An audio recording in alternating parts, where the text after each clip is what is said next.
Val. À travers des installations et des animations, nous avons construit un programme varié qui invitera le public visiteur à une découverte ou à une redécouverte de l'auteur. Le premier volet de cette exposition est un parcours découverte de 14 tableaux muraux qui représentent ce désir profond de Bernard Clavel d'exprimer la nature et les hommes, non seulement sous la plume de l'écrivain qu'il est devenu, mais aussi sous le pinceau du peintre qu'il souhaitait devenir. C'est pourquoi nous avons associé des citations qui entrent en étrange résonance avec les errances actuelles de notre humanité, associées avec des croquis, des aquarelles et des peintures de Bernard Clavel. C'est cette volonté d'appréhender l'art pictural pour exprimer ses émotions qui est d'ailleurs déjà fortement présente à son adolescence, à tel point que par dépit de ne pouvoir s'orienter vers des études artistiques, il quitte très tôt les petits bonheurs pour se jeter dans l'enfer d'un apprentissage qui deviendra, on peut l'imaginer, le socle douloureux de son écriture. Depuis leur installation début mai, ces tableaux rencontrent un grand succès et ils n'ont cessé de questionner le public visiteur. Le classicisme de leur mise en page semble avoir fait l'unanimité auprès des Castels chalonnais. Le deuxième volet est constitué par 4 installations artistiques sur des thèmes chers à Bernard Clavel. La littérature pour la jeunesse, la beauté de l'outil et du geste artisanal, la nature, l'itinérance à la recherche d'une enfance perdue. Le troisième volet est un espace vidéo avec la projection quotidienne d'un triptyque. Une interview de Radio-Canada de 1968, un petit bijou à mon goût, tant l'écrivain se dévoile dans un discours particulièrement ciselé. Un reportage de FR3 qui évoque le nomadisme de Bernard Clavel et de Josette Pratt, mais que j'ai surtout choisi pour l'émotion qui étreint l'auteur à son retour rue des Écoles, comme si la boucle était enfin bouclée. Le troisième volet est un film moins connu. Nous avons choisi ce film pour se démarquer des films qui sont projetés dans d'autres villes. Et il est produit par l'ORTF, il s'appelle Légion. Il est tourné dans un petit village qui s'appelle Courbette et il est également tourné dans quelques bars de Lons-le-Saunier. Je l'ai retenu pour son atmosphère, celle d'une ruralité à la fois austère et accueillante. Le quatrième volet de notre exposition est un espace de lecture en plein air que vous pouvez découvrir ici, associé à une bibliothèque que nous garnirons régulièrement cet été, sorte d'épicentre de la manifestation, à la croisée des installations qui permettra aux visiteurs de déguster les livres de l'auteur en toute liberté. Le cinquième volet est un programme pédagogique qui propose d'accueillir des scolaires dans l'école d'autrefois autour des nombreux contes et légendes que Bernard Clavel a écrits.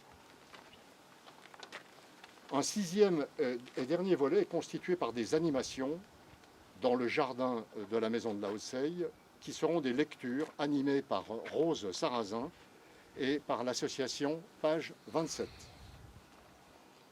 Je dois ajouter également que les médiathèques se sont associées à notre projet et elles se sont regroupées pour mettre en place dans la médiathèque de Voiteur des animations autour de Bernard Clavel, des animations qui auront lieu, d'après ce que j'ai compris, plutôt vers la rentrée.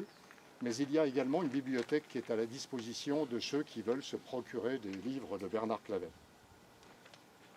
Un événement comme celui-ci ne peut se réaliser seul, et je tiens, au nom de la Maison de la Haute-Seille, à exprimer des remerciements.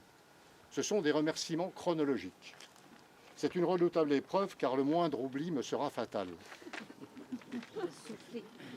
Merci à Josette Pratt, qui a fait preuve d'une grande patience. C'est quand même un thème clavelien. Se montrant particulièrement disponible, toujours à l'écoute, répondant à nos nombreuses sollicitations. Que de fichiers transférés sous la pression pour trouver la bonne photo, le bon texte, la bonne image. Ce fut un plaisir d'échanger avec elle, de mieux comprendre l'homme derrière l'écrivain et de voir progressivement cette exposition trouver toute sa densité. Merci aux membres de Lire Clavel qui nous ont apporté leur concours, et je veux citer Elisabeth Lemaître et Pascal Chastain. Merci à ceux qui m'ont rejoint dès le début pour préparer ce projet. Bernard Boinet, Jean-Marc Gaillard et Alain Plésia, avec une pensée particulière pour Patrick Helvézy, qui n'a pu poursuivre l'aventure à nos côtés. Merci à Françoise et Patrick Nicot pour la mise en place du projet pédagogique. Merci à Eddy Lacroix, qui a cru d'emblée à notre projet dès notre Assemblée générale et qui a joué le rôle du psychopompe, celui qui relie la terre au ciel. Car la terre avait besoin du ciel. Et pour notre bonheur, le ciel est venu en aide à la terre.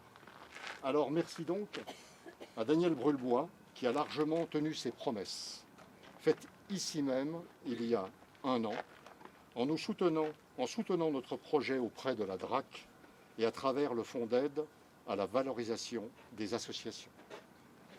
Merci par anticipation à Christelle Morbois, qui nous a laissé entrevoir une aide départementale.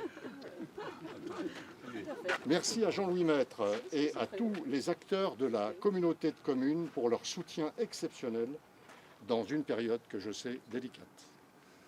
Merci à Christian Villaume, qui a soutenu notre implantation sur le territoire communal.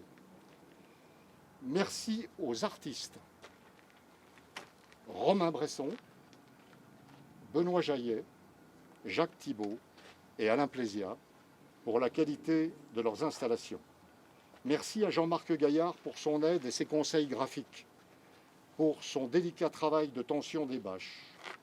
Merci à tous ceux qui se sont impliqués sans compter, consacrant de nombreuses heures aux différentes installations. Alain Maigreau, Jean Velter, Michel Bonnet, Michel Pazero et Patrick Nicot, ainsi qu'à notre peintre jardinier Jean-Louis Suret. Et merci aussi à Cédric pour son aide technique. Merci à Hélène Rebourseau pour sa disponibilité, ses conseils avisés et pour la qualité de son accueil. Merci à Jacques Thibault et Alain Plésia d'avoir tenté l'aventure helvétique. Merci aux particuliers qui ont accepté avec enthousiasme la pose de toile sur les murs de leur propriété. Merci aux 2 entreprises privées qui nous ont soutenus, l'entreprise de travaux publics Marc Houtier et la société Hightech. Merci à Marino pour sa présence de tous les instants au cours de ces mois de préparation. Merci aux médias qui communiquent largement sur notre événement. Enfin, merci à l'équipe de la MHS, à Salomé, Vincent, Charlotte et Hugo, car c'est un plaisir de travailler avec eux. Je conclurai en réunissant 2 titres de Bernard Clavel, Le royaume des morts est dans le cœur des vivants. Voilà.